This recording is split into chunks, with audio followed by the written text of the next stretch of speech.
Restriction of glyphosate. The Indian government officially restricted the use of popular herbicide glyphosate. What is glyphosate? Glyphosate is an herbicide that is applied on the leaves to kill both broadleaf plants and grasses. It is a non-selective herbicide that can kill almost all plants by stopping them from producing specific proteins required for their growth. Sodium salt form of this herbicide is used to regulate the plant's growth and ripen specific crops. What are the new rules on the use of glyphosate in India? The Indian government officially restricted the use of the glyphosate, due to fears of health risks to humans and animals. The new rules permit only pest control operators to apply glyphosate. Pest control operators are licensed to use deadly chemicals for eliminating pests like rodents. The new government order is expected to cause challenges due to the absence of the pest control operator system at the cultivation areas.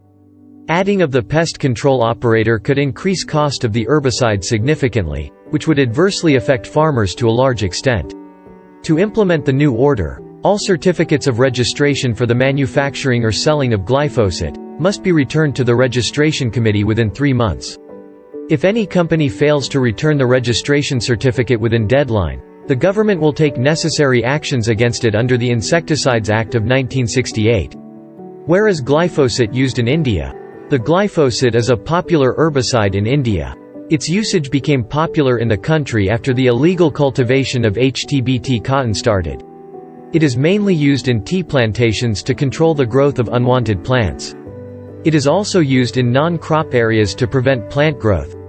It is used alongside irrigation channels, railway sidings, fallow land, bunds, farm borders, parks, industrial and military premises, airports, power stations, etc. Why is glyphosate being banned in several countries? Glyphosate is banned because of its potential link to